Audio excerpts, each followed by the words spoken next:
বাংলাদেশের সকল কওমি মাদ্রাসাগুলো যেই সিলেবাসের দ্বারা পরিচালিত হয়, যেই সিলেবাসে শিক্ষা দেওয়া হয়, এই সিলেবাসটা দুনিয়ার কারো তৈরি সিলেবাস নয়, এটা আল্লাহর পক্ষ থেকে দেওয়া সিলেবাস। এটা জেনে রাখেন, হয়তো আজকে নতুন শুনলেন।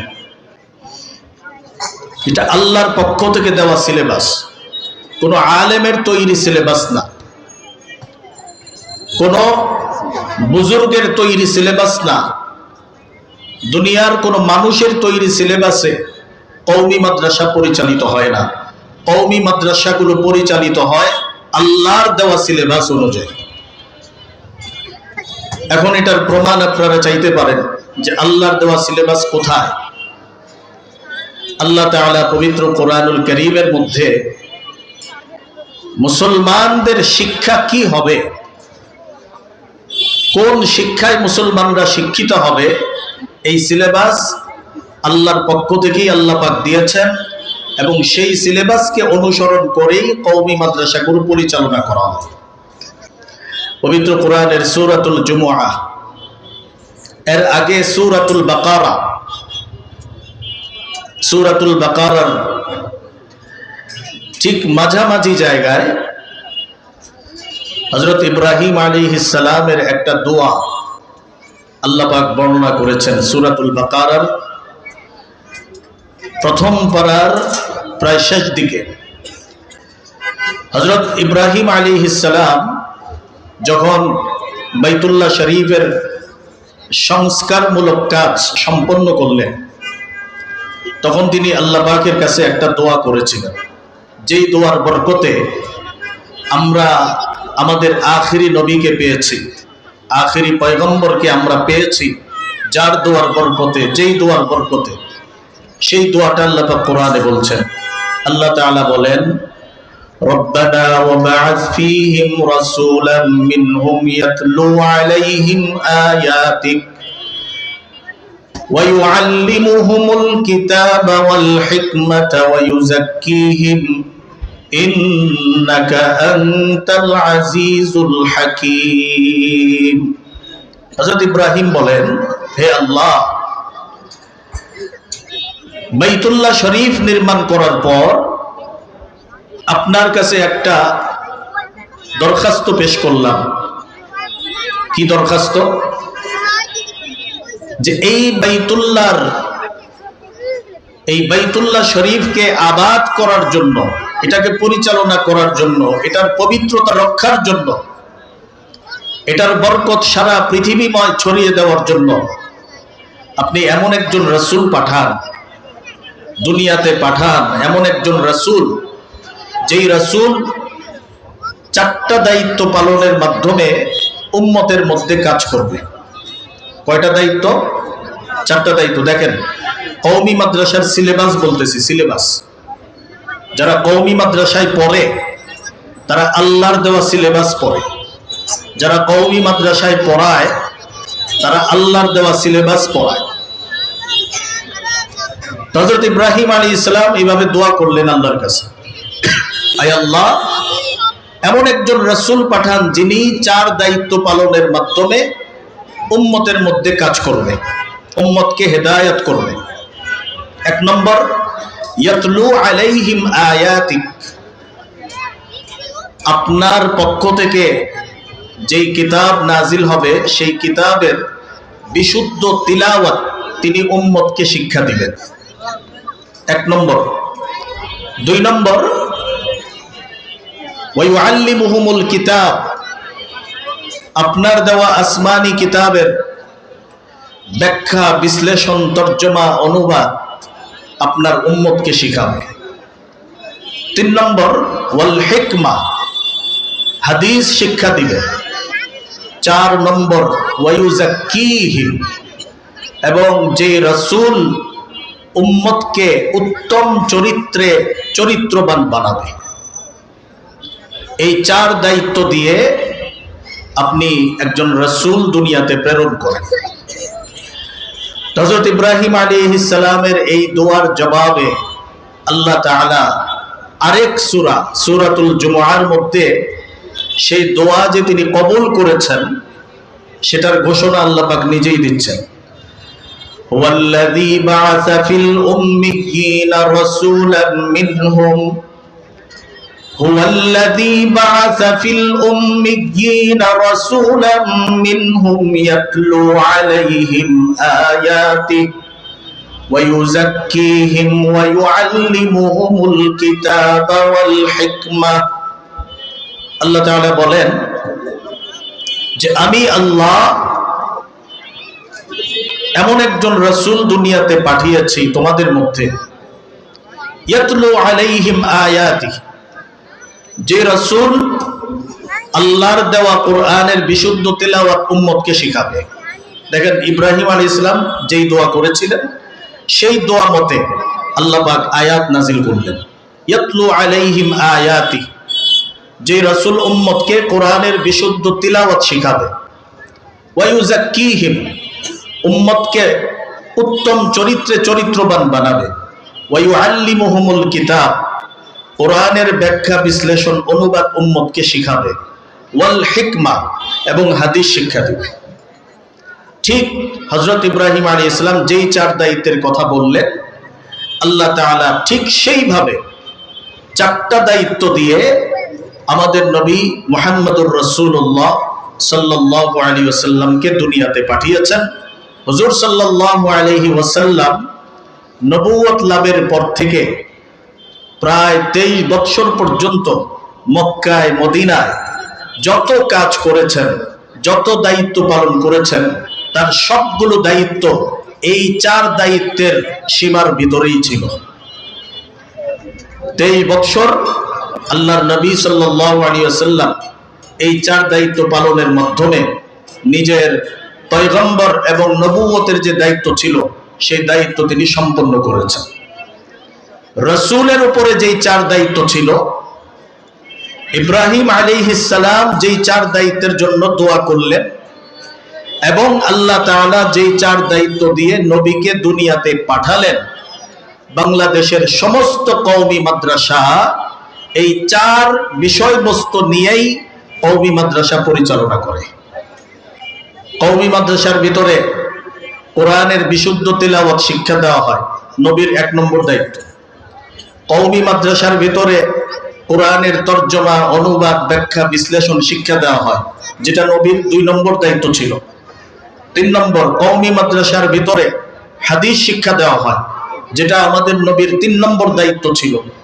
কওমি মাদ্রাসার ভিতরে ছাত্রদের এবং শিক্ষার্থীদেরকে, মুসলমানের সন্তানদেরকে উত্তম চরিত্রে চরিত্রবান বানানোর চেষ্টা করা হয়, যেটা আমাদের নবীর 4 নম্বর দায়িত্ব ছিল। এর বাইরে কওমি মাদ্রাসায় আর কোনো কিছু নাই, মূল বিষয়বস্তু এই চারটা। সুতরাং এটা খুব ভালোভাবে আপনারা জেনে রাখেন আর সব সময় মনে রাখবেন যে আমাদের দেশের অন্যান্য শিক্ষা প্রতিষ্ঠান, পার্থিব শিক্ষা প্রতিষ্ঠান, জেনারেল শিক্ষা প্রতিষ্ঠান, school, college, kindergarten, varsity, university যা কিছু আছে সবগুলোর সিলেবাস মানুষের তৈরি করা, কোনো না কোনো মানুষের দ্বারা তৈরি করা। আবার ওই সিলেবাসগুলো দেখবেন কিছুদিন পর পর সংস্কার হয়, পরিমার্জিত হয়, পরিবর্তিত হয়, বিভিন্ন বিষয়বস্তু বাদ দিয়ে নতুন বিষয়কে সংযোজন করা হয়। কিন্তু কওমি মাদ্রাসার সিলেবাস এটা এমন এক সিলেবাস, যেই সিলেবাস ১৫০০ বৎসর আগে আল্লাহ তাআলা দুনিয়াতে পাঠিয়েছেন। ১৫০০ বৎসর যাবত এই সিলেবাসে কোনো পরিবর্তন হয় নাই এবং সেই সিলেবাস অনুযায়ী কওমি মাদ্রাসাগুলো চলতেছে, চলবে কিয়ামত পর্যন্ত। আল্লাহর দেওয়া এই সিলেবাসকে পরিবর্তন করার কোনো দুঃসাহস পৃথিবীর কোনো মানুষ দেখাইতে পারবে না। এটা আল্লাহর দেওয়া সিলেবাস। সুতরাং কওমি মাদ্রাসাগুলো আমাদের জন্য আল্লাহর দেওয়া সিলেবাস শিক্ষা দেওয়ার এক একটা দুর্গ, এক একটা মার্কাজ, এক একটা প্রতিষ্ঠান। যারা এই মাদ্রাসাগুলোর সাথে সম্পর্ক রাখে তারা আল্লাহর সাথেই সম্পর্ক রাখে। যারা এই মাদ্রাসাগুলোকে মহাব্বত করে তারা আল্লাহকেই মহাব্বত করে। যারা এই সমস্ত মাদ্রাসাগুলোকে সম্মান করে, ইজ্জত করে, তারা স্বয়ং আল্লাহকেই সম্মান করে। পক্ষান্তরে কোনো মানুষ যদি এই সমস্ত মাদ্রাসার প্রতি কোনো বিদ্বেষ, কোনো শত্রুতা, কোনো হিংসা কিংবা বিরূপ কোনো মনোভাব পোষণ করে, তো এই মনোভাবগুলো মূলত আল্লাহর সাথেই পোষণ করে। এখানে মাদ্রাসার কোনো ক্ষতিও হবে না, আল্লাহর দেওয়া সিলেবাসও কোনোদিন পরিবর্তন হবে না। যে যেরকম সম্পর্ক রাখবে সে আল্লাহর কাছে ঠিক সেই রকম ফলাফল আল্লাহর কাছে পাবে। এখন আশা করি আপনাদের সকলের বুঝে আসছে যে হযরত সুমাইয়া রাদিয়াল্লাহু আনহা এই যে মহিলা মাদ্রাসা আপনাদের এলাকায়, এটা কিসের মার্কাজ? এটা আল্লাহর দেওয়া সিলেবাস শিক্ষা দেওয়ার মার্কাজ। বাইতুল ইজ্জত মাদ্রাসা কিসের মার্কাজ? আল্লাহর দেওয়া সিলেবাস শিক্ষা দেওয়ার মার্কাজ।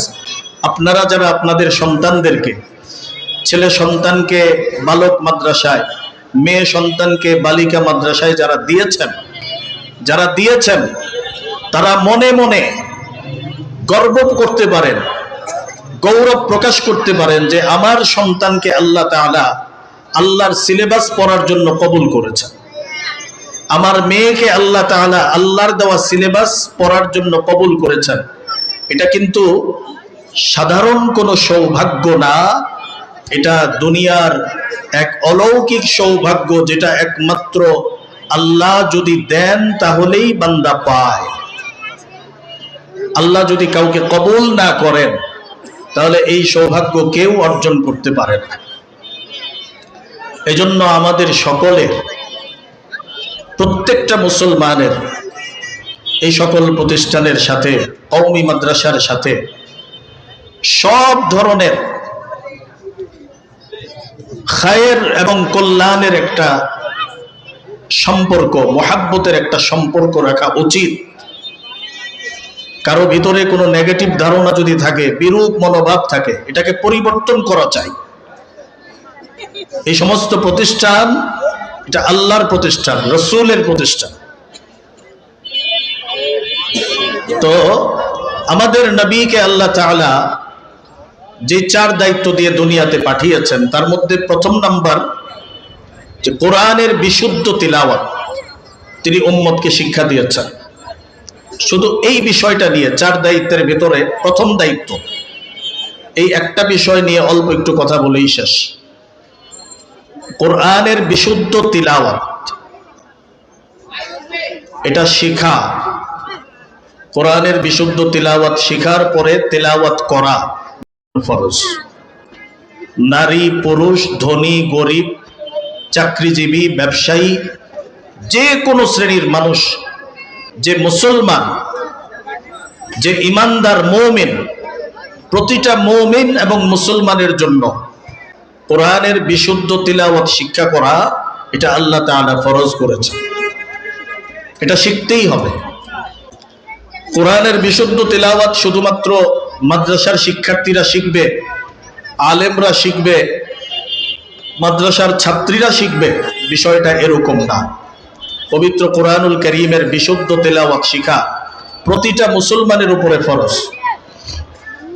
এই তিলাওয়াত যদি আমরা না শিখি, বিশুদ্ধ তিলাওয়াত, 1 নম্বরে যেই ক্ষতিটা হবে,